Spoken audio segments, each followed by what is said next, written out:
నమస్తే, నేను మీ సుమిత్ర. ఈ వీడియోలో 250 గ్రామ్స్ వరకు మైదా పిండి తీసుకున్నాను. ఈ మైదా పిండి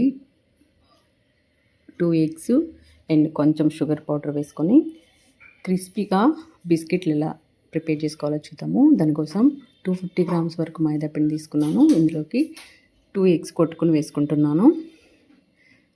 ఎగ్స్ వేసుకున్న తర్వాత ఒకసారి మిక్స్ చేసుకోవాలి. అంతా కలిసే విధంగా మిక్స్ చేసుకున్న తర్వాత ఇందులోకి షుగర్ పౌడర్ యాడ్ చేసుకుంటున్నాను. ఒక త్రీ స్పూన్స్ అంతా షుగర్ పౌడర్ వేసుకున్నామంటే షుగరు అండ్ ఇలాచి పౌడర్ చేసుకుని పెట్టుకున్నాను. 3 స్పూన్స్ వేస్తున్నాను. మరీ స్వీట్ ఉంటే బాగుండదండి. లైట్ మైల్డ్ స్వీట్తో ఉండాలి. చాలా బాగుంటాయి బిస్కెట్స్. ఈ విధంగా అంతా కలిసే విధంగా కలుపుకున్న తర్వాత కొంచెం వాటర్ యాడ్ చేసుకుంటూ చపాతీ పిండిలా తయారు చేసుకోవాలి. ఈ పిండిని చపాతీ పిండి ఎలా కలుపుకుంటామో ఆ విధంగా కలిపేసుకొని పక్కన పెట్టేసుకోవాలి. ఇలా కలుపుకుంటే సరిపోతుంది. ఇప్పుడు ఈ పిండిని చపాతీ పీట మీద వేసుకొని 2 పార్ట్స్గా చేసుకొని ఈ పిండిని పల్చగా చపాతీలా ఒత్తుకోవాలి. ఇవి షేప్స్ అండి, కుకీస్ చేసుకుంటాం కదా, ఆ షేపర్స్. పిండిని ఈ విధంగా చపాతీలా ఒత్తేసుకోవాలి పల్చగా.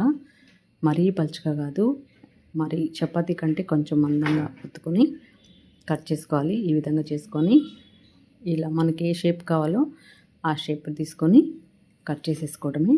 నేను ఈ రౌండ్ షేప్తో చేస్తున్నాను. షేపర్తో ఈ విధంగా అన్నీ కూడా కట్ చేసుకొని మిగిలిన పిండిని రిమూవ్ చేసేసుకున్నామంటే ఈజీగా వచ్చేస్తాయి.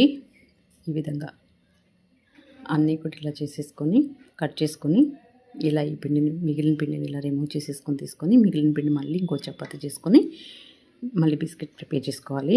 ఈ బిస్కెట్స్ని పక్కన పెట్టుకొని మళ్ళీ సెకండ్ చేసుకొని అన్నీ కూడా చేసుకున్న తర్వాత ఆయిల్ బాగా హీట్ అయిన తర్వాత ఒక్కొక్కటిగా వేసుకుంటూ అన్నీ మంచి గోల్డెన్ బ్రౌన్ కలర్ వచ్చేంత వరకు ఫ్రై చేసుకున్నామంటే ఎంతో టేస్టీ అండ్ క్రిస్పీ బిస్కెట్స్ మనకు రెడీ అయిపోతాయి. చాలా బాగుంటాయండి.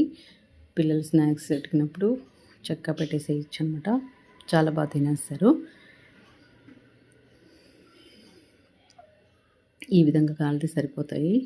మంచి గోల్డెన్ బ్రౌన్ కలర్ వచ్చేసాయి కదా. ఇవి 3 months వరకు స్టోర్ చేసి పెట్టుకోవచ్చు. ఎన్ని రోజులైనా ఉంచుకొని తినేసేయచ్చు అనమాట. చాలా బాగుంటాయి, క్రంచీ అండ్ క్రిస్పీగా భలే ఉన్నాయి. తప్పకుండా ట్రై చేసి టేస్ట్ చేయండి. వీడియో నచ్చితే లైక్ చేయండి, షేర్ చేయండి, సబ్స్క్రైబ్ చేసుకొని కొత్తగా మన ఛానల్ చూస్తున్నట్లయితే సబ్స్క్రైబ్ చేసుకొని సపోర్ట్ చేయండి. థ్యాంక్స్.